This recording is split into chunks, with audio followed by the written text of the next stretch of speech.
Assalamualaikum warahmatullahi wabarakatuh.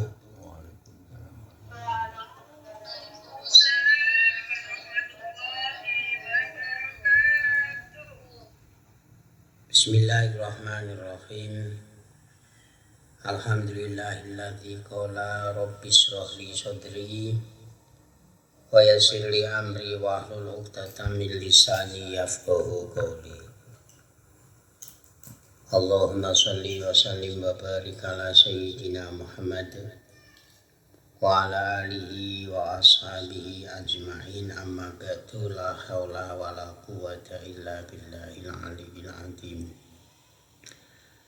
Jamaah Darus Syafa'ah yang saya hormati dan saya muliakan, kita meneruskan tentang kewajiban kita terhadap orang yang meninggal dunia atau mati, yaitu meneruskan kemarin sholat belum selesai, masih sedikit. Bismillahirrahmanirrahim. Wa sunnatu ayyata'awadha qoblal fatihah. Sholat jenazah sama seperti sholat biasa. Jadi ketika kita membaca Fatihah, yaitu dimulai Bismillahirrahmanirrahim sampai waladhdallin, disunahkan membaca ta'awudz. Ta'awudz yaitu a'udzubillahi minasyaitonirrajim, terus Fatihah Bismillahirrahmanirrahim. Mengapa demikian? Lianna ta'awudha sunnatun lil qiraah dunal istiftah. Karena membaca a'udzubillahi minasyaitonirrajim itu sunnah karena untuk membaca, bukan memulai. Jadi kalau kita itu ingin membaca Quran, membaca Fatihah, itu disunahkan membaca ta'awudz, a'udzubillahi minasyaitonirrajim, baik ketika sholat maupun di luar sholat. Wa yutawila du'a ba'da salisati, setelah takbir yang nomor 3, kita disunahkan doanya itu panjang. Ya mestinya itu kan hanya Allahumma ighfir lahu warhamhu wa'afihi wa'fu anhu. Tapi disunahkan panjang. Tapi biasanya kita itu menyesuaikan. Kalau yang ikut mensolati itu orangnya itu sudah terbiasa, dalam arti terbiasa itu ya pendidikannya, cara berpikirnya itu baik, ya maka kita doa agak panjang. Tapi kalau kita bersama-sama jamaah yang macam-macam, yang notabene itu umum, ya kita doanya cukup itu saja. Allahumma ighfir lahu warhamhu wa'afihi wa'fu anhu. Jadi doanya panjang, ya banyak sekali. Ya, apa doanya panjang? Allahumma ighfir lahu warhamhu wa'afihi wa'fu anhu. Allahumma li hayyina wa maitina wa syahidina wa ghaibina wa sohirina wa kabirina wa dzakarina wa unsana. Allahumma abdilhu daron khairan min dari, dan seterusnya. Fa in kana musian fatajawaz an sayiatihi wa in kana musinan fazid fi sani. Banyak sekali, tapi nanti malah kemeng. Yang penting fokusnya itu mendoakan agar supaya mayit diampuni dosa-dosanya, diselamatkan dari siksa kubur dan siksa neraka. Terus wa ayyakuna bil waridi anin nabi sallallahu alaihi wasallam. Doanya itu doa, ya, doa kalau panjang, doa setelah takbir yang nomor 3, itu kalau bisa itu doa yang warid. Dalam arti warid itu ajaran Rasulullah. Mengapa? Li'annahu ablahu li rojai qabulihi. Karena kalau doa itu dari ajaran Rasulullah, istilahnya bukan karangan kita, bukan kemauan kita, itu lebih bisa diharapkan untuk diterima atau dikabulkan. Ini apa ajaran Nabi doanya? Yaitu Allahumma yaitu wallah Allahumma firlahu warhamhu wa'afihi wa'fu anhu wa akrimu zulahu wa wasi'man kholahu wa usilhu bil ma'i wa salji wal bardi wa naqihi minal dhunubi wal khotoya kama yunaqqa thawbul abyadu minad danasi wa abdilhu daron khairon min darihi wa alan khairon min arihi wa zaujan khairon min zaujihi wa dhil jannata wa idhum min adzabil qabri wa fitnati wa min adzabin nar. Ini yang dari ajaran Rasulullah. Ya, tapi kalau pendek, karena yang ikut jamaah itu orang awam, doanya ya cukup Allahumma firlahu warhamhu wa afihi wa fu'anhu. Wa yaqula badar rabiati wa qabla salami Allahumma la tahrimna ajruhu wa la taftinna ba'dahu wa firlana wa lahu wa lil muslimin. Sebenarnya kalau doa setelah membaca, setelah takbir yang nomor 4 itu hanya sunnah. Misalkan setelah takbir yang nomor 4 Allahu Akbar terus salam assalamualaikum warahmatullahi wabarakatuh, itu sah. Doa setelah takbir yang nomor 3, yang nomor 4 itu hukumnya sunnah, tidak wajib. Itu man sunnahnya yaitu doanya Allahumma la tahrimna ajruhu wa la taftina ba'dahu wa firlana wa lahu walil muslimin. Tapi biasanya tidak ditambah walil muslimin. Jadi sekali lagi doa setelah takbir yang nomor 4, takbir yang terakhir itu hukumnya sunnah. Andikan takbir yang nomor 4 lalu membaca salam itu sudah cukup atau sah. Ini sholat dalam kita dalam merawat atau sholat jenazah. Jadi tidak ada dalam sholat jenazah itu ruku, i'tidal maupun sujud. Nah, ini bisa diambil hikmah bahwasanya isinya sholat jenazah itu adalah mendoakan mayit. Allahumma firlahu warhamhu wa'afihi wa'fu anhu.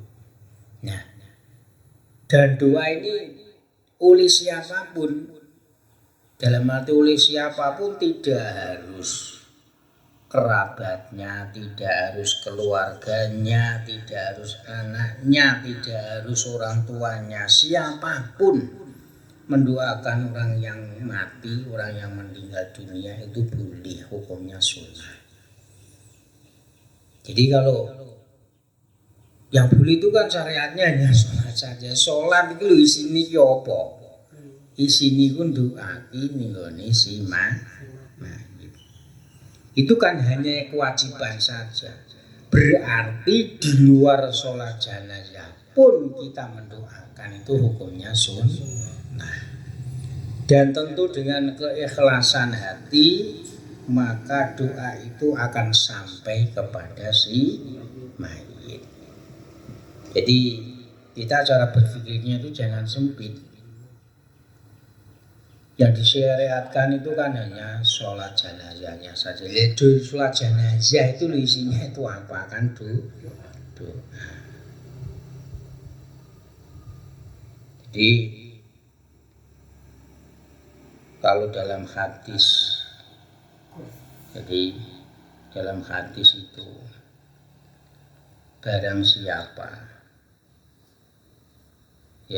barang siapa mengirimkan doa istighfar kepada orang yang meninggal dunia, terutama yang sudah dikubur.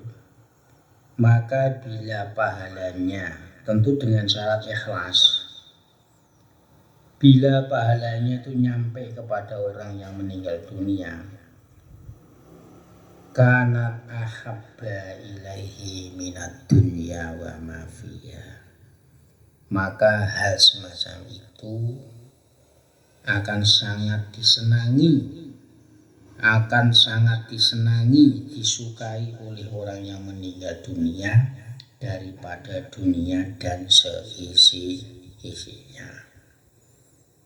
Jadi cara berpikirnya itu bukan berpikir orang yang rendah pemikirannya. Lha ning dunya seneng dengan kebiari dunya, dengan kemewahan, masa ning kubur ora seneng. Ya ora beda. Dunia itu alam dunia, kubur itu alamnya itu barzah. Jadi beda. Walaupun toh kita kirimi emas 1 koper misalnya, nggak ada gunanya. Wong alamnya itu lain. Jadi kanat ahabba ilaihi minad dunya wa ma fiha. Pahala yang sampai kepada mayit ya tentu doa, istighfar dan lain sebagainya, itu akan lebih dicintai, lebih disukai, lebih disenangi daripada dunia dan isinya. Jadi kesimpulannya tidak hanya ketika kita sholat kita berdoa untuk mayit itu sampai kepada mayit, bahkan di luar sholat pun doa itu asalkan kita baca dengan ikhlas akan sampai kepada orang yang sudah meninggal dunia. Bismillahirrahmanirrahim. Sekarang yang terakhir, kewajiban kita sebagai orang yang masih hidup kepada orang yang meninggal dunia, yaitu menguburnya. Kalau orang Jawa ya mendem, kalau bahasa lebih halusnya itu dimakamkan. Wa qalu dafni ayyakuna fi hufratin tamna'u dhuhura raihatil mayyiti wa tasunu jismahu min aklis sibai. Kubur minimal ini dalam arti sudah memenuhi minimal kewajiban kita ketika mengubur mayit. Minimal itu adalah kita membuat bahasanya lobangan. Ya kubur itu membuat lobangan, di mana lobangan atau galian itu bisa menahan bau daripada orang yang meninggal dunia. Orang meninggal dunia itu kan kalau bukan ulama, kalau bukan wali itu kan busuk, dan busuk itu mesti bau. Itu minimal. Jadi istilahnya itu bukan hanya berapa senti, itu tidak. Minimal itu kurang lebih ya 1,5, atau kalau di sini itu bahasanya itu komatan. Jadi setinggi orang berdiri. Kalau berdiri orang itu ya rata-rata itu antara 160 sampai 180 cm, berarti 1 meter lebih. Itu sudah bisa menahan, paling tidak menghalangi bau busuknya orang yang meninggal dunia. Dan lobangan atau kubur itu bisa menjaga tubuh dari orang yang meninggal itu dimakan binatang buas. Jadi misalkan ada beruang atau ada harimau, itu istilahnya itu ngurek-ngurek, istilahnya itu membongkar tanyanya itu kesulitan karena sudah terlalu dalam. Kalau hanya cetek, kalau bahasa Jawa jangkal, itu kan binatang itu bisa mengorek-ngorek atau bisa menggali. Tapi kalau dalam itu sudah kesulitan. Karena apa? Karena tanahnya itu harus letakkan di atas atau digali ke atas. Tapi kalau kuburannya itu agak dalam, yaitu minimal itu 1 detik orang berdiri itu komatan bahasanya, itu sudah menghalangi bau. Yang nomor 2, hewan buas itu sudah tidak bisa menggali. Ini jadi, tapi ada, entah itu karena yang membuat kubur itu karena males atau gimana, kadang-kadang itu ya ada yang cetek itu apa toh, hanya sampai di dada itu kan sangat cetek sekali itu baunya itu kadang-kadang itu masih terasa. Ini nggak boleh. Jadi itu minimalnya itu adalah 1 detik. Detik itu bahasanya itu apa?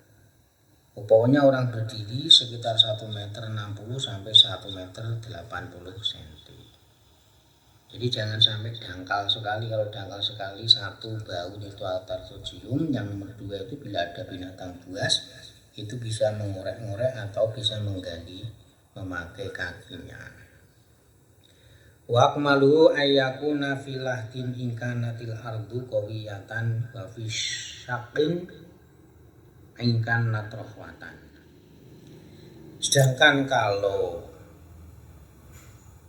membuat kubur untuk lebih sempurnanya, ini sunahnya saja, tidak wajib. Yaitu dibuat, kalau bahasa Indonesia, kalau bahasa Jawa itu luang landa. Yes, nanti prakteknya itu karena di sini itu tidak ada gambarannya. Pokoknya itu kalau memang tekstur tanahnya itu tidak mudah longsor, itu kan dibuat kubur, kemudian dalamnya itu ada lebih sempit, istilahnya itu untuk meletakkan si mayit, itu namanya lahdin. Itu kalau memang tekstur tanahnya itu tidak mudah longsor, tekstur tanahnya itu kuat. Tapi kalau tekstur tanahnya itu lunak, rohwah, kalau di sini bahasanya itu rohwah, maka ya dibuat cempuri. Ya, ini dibuat cempuri. Ya, cempuri itu seperti apa ya bentuknya, tapi ini kadang-kadang saja. Sekarang itu dibuat mudah, dibuat tidak lahdin, tidak cempuri, kemudian mayit dipepetkan atau disandarkan ke kuburnya atau ke tanahnya, kemudian mulai punggung, kepala sampai kaki itu dikasih namanya gelu kali. Kemudian setelah itu ditutup dengan kayu, tentu kayu yang kuat atau papan. Ini nanti baru diuruk, istilahnya itu baru diuruk dengan tanah. Wa yuwasa'a wa yu'ammaqo qadra qomatin wa bastotin. Jadi kalau di sini justru kuburannya itu dilebarkan. Maksudnya apa kok dilebarkan? Agar supaya yang menata di dalam itu longgar. Karena kadang-kadang kalau terlalu sempit, mestinya kalau mayit badannya itu besar atau berat, itu di dalam kan mestinya itu minimal 3 orang. Tapi kadang-kadang kalau sempit, nanti 3 orang itu tidak cukup, sehingga hanya 2 orang. Wayu amako, dan kedalamannya itu kalau di sini tuh komatin sak dedek orang berdiri, wa komatin sak pengawi. Berarti orang ngawi itu kan gini. Jadi ya kira-kira 2 meter lah, hampir 2 meter kalau di sini. Komatin wa bastotin. Jadi komatin ini kalau Jawa itu sak detik itu orang berdiri. Wa bastotin dan orang ngawi-ngawi, tambah sak pengawi, berarti kira-kira 2 meter itu loh. Umumnya itu orang ngawi-ngawi kan tidak terlalu harus gini kan, tidak. Orang ngawi-ngawi, orang mengawi nyeloni ini memanggil dengan tangan Ngawi-ngawi itu apa bahasa Indonesia? Melambi-lambi itu loh, memanggil itu loh. Jadi kira-kira antara 1 meter 80 sampai 2 meter. Wa yajibu ayyul ja'al mayitu fi qabri ala jambihi wa iwajihil qiblah. Ini hukumnya wajib. Yang pertama, mayit itu harus disandarkan di dalam kubur, berarti miring. Jadi kalau nanti mayit itu kok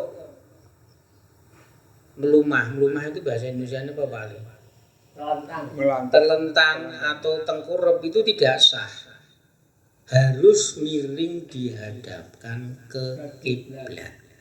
Nah di sini ini dalam kitab ini boleh sisi kanan berarti kepala di arah utara, dan boleh sisi kiri berarti kepala di selatan. Tapi sebagian ulama itu mengatakan wajib bahwa dimiringkan sisi kanan, berarti kepala itu berarti di utara.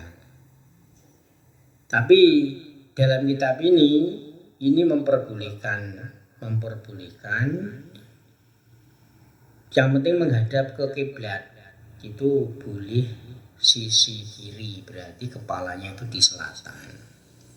Tapi sebagian ulama di sini mengatakan bahwasanya hukumnya wajib dari sisi kanan, berarti kepalanya itu di utara menghadap kiblat. Ini hukumnya wajib. Jadi wajib yang pertama, mayit itu dimiringkan. Jadi dimiringkan. Ayyul ja'a itu dimiringkan. Terus yang nomor 2, wajib dihadapkan ke kiblat. Ya, makanya kalau menghadap kiblat itu lebih enaknya mayitnya itu dipepet rada miring sithik biar tidak nglimpang.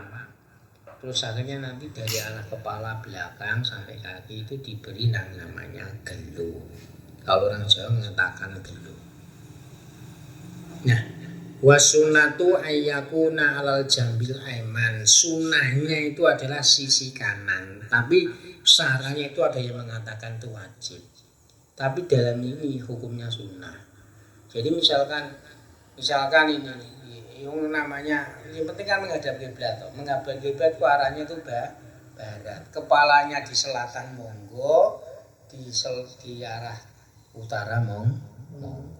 Kalau selatan berarti yang nempel tanah berarti sebelah kiri, tapi kalau ke sebelah kanan yang nempel berarti kepala itu di selatan, kepala di utara.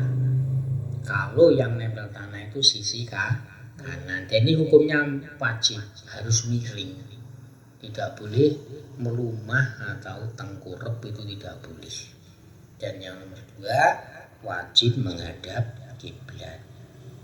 Jadi wasunatu ayyakuna, kesunahannya itu sisi kanan, berarti kepala di utara. Tapi kalau melihat sini redaksinya adalah nah kesimpulannya, misalkan kepala itu di selatan, itu tetap miring menghadap ke barat, itu hukumnya sudah sah karena sudah dihitung menghadap kiblat.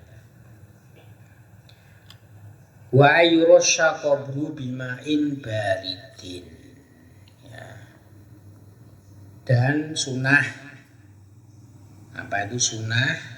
Setelah kuburannya itu sudah diratakan, kuburannya itu disiram dengan air yang dingin, bima'in baridin, dengan air yang dingin. Tujuannya apa? Ini sunnah, enggak wajib. Tafaulan biburudil marja'i, agar supaya ini tafaul itu mengharapkan atau doa yang terbaik, agar supaya tempat peristirahat terakhir mayit itu menjadi dingin atau menjadi sejuk. Ya. Wala ba'sa biqolilin min ma'il wardi. Boleh misalkan ada air kembang mawar itu kan wangi loh, itu boleh disiramkan. Mengapa demikian? Li'annal malaikata tuhibbur raihata thayyibah. Karena malaikat itu senang dengan bau-bau yang wangi. Wa ayam kuta jamaatun bada dafni wa yas'aluna tasbita wa yastaghfiruna lahu. Dan disunahkan jamaah yang mengiring mayit ke kuburan itu berhenti sejenak, ya berhenti sejenak, berdoa memohon agar supaya mayit ini ditetapkan imannya dan bisa menjawab pertanyaan-pertanyaan malaikat mungkar nakir. Tasbih itu iso jawab dan memohonkan ampunan kepada si mayit. Makanya kalau doanya Allahumma asbit mantikohu indal masalah, ya Allah tetapkanlah ucapannya ketika ditakoni malaikat. Allahumma asbit mantikohu indal masalati, ketika ditanya malaikat mungkar nakir. Wa ayyulakona ba'da dafni ingkana mukallafan. Dan disunahkan, ini sunnah tidak wajib, disunahkan mayit setelah dikubur ini ditalqin ingkana mukallafan, kalau memang mayitnya itu sudah mukallaf. Jadi kalau mayitnya itu masih balita tidak perlu ditalqin karena tidak ditanya oleh malaikat mungkar nakir, ya seperti kemarin itu anaknya Pak Mahmud, berarti putune Pak Haji Mahmud, kira-kira umur 1,5 tahun atau 2 tahun meninggal.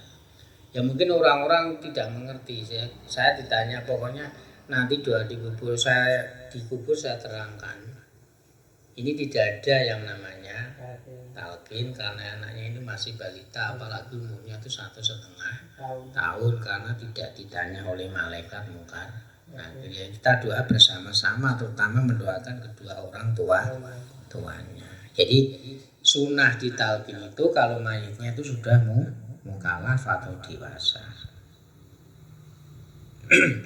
Ya kalau kecil ya berarti kesimpulannya kalau kecil tidak perlu ditalqin. Ya kalau talqin itu banyak sekali, ini tidak saya bacakan karena banyak jamaah ini banyak yang wanita, tidak mungkin mentalqin orang yang meninggal dunia. Talqin itu tugasnya mudin atau tugasnya kiai. Sekalipun toh orang yang mati itu mati syahid, tetap disunahkan ditalqin. Jadi walau syahidan fayajlisu inda rosihi insanun wa yaqulu. Jadi walaupun mati syahid disunahkan untuk ditalqin. Lah, talqin itu di mana? Ya, talqin itu sebenarnya tidak wajib. Letaknya orang yang mentalqin itu di depan kepala, di sini berhadapan-hadapan. Berarti kalau di Indonesia itu yang mentalqin itu di sisi baratnya, berarti di depannya mayit, pas kepala nih sebelah utara. Ya yang ditalqin itu apa? Ini banyak sekali. Kalau saya hafal, karena banyak sekali. Man robuka, man nabiyuka dan seterusnya. Sudah, ini enggak masalah talqin enggak saya baca karena banyak sekali. Jadi yang penting kalau anak itu masih balita tidak wajib, tidak sunnah ditalqin. Ditalqin sendiri sunnah, tidak wajib. Karena anak balita yang belum dewasa itu tidak ditanya oleh malaikat.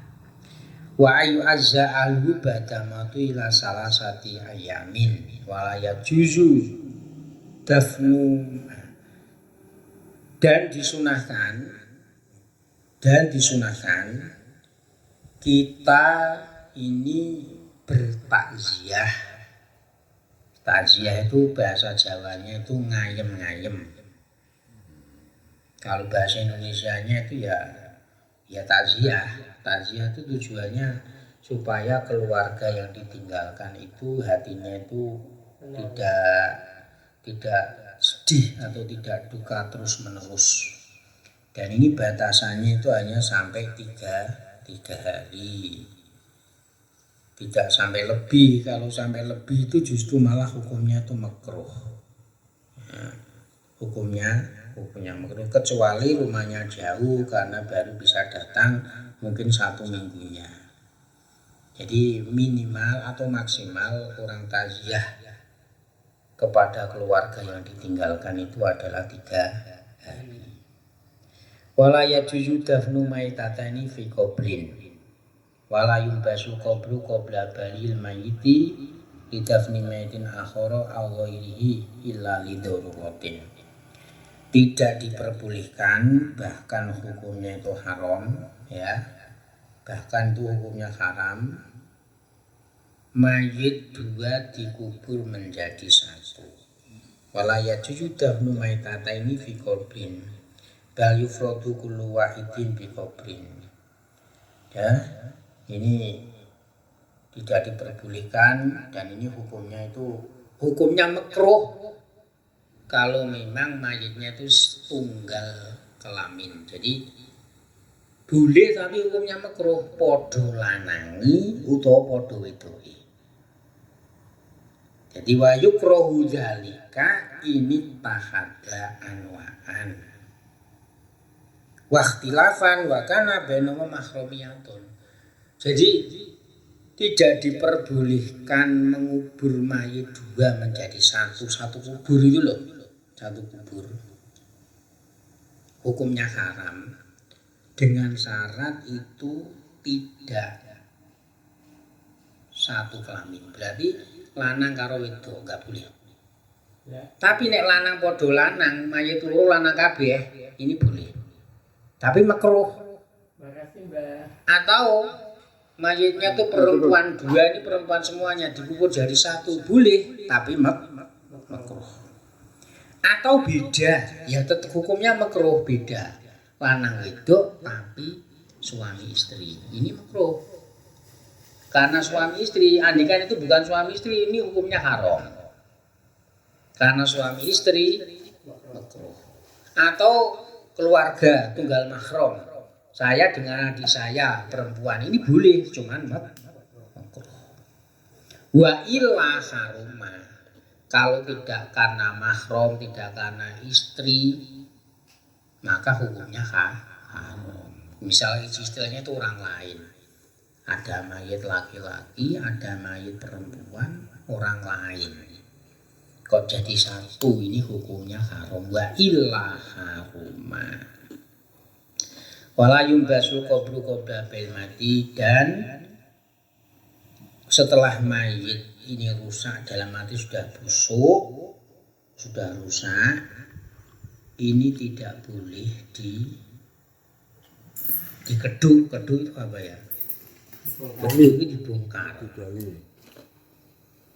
Ya, wala yumbasul qabru qabla bil mati, sebelum mayit itu busuk, rusak, ini tidak boleh dibongkar.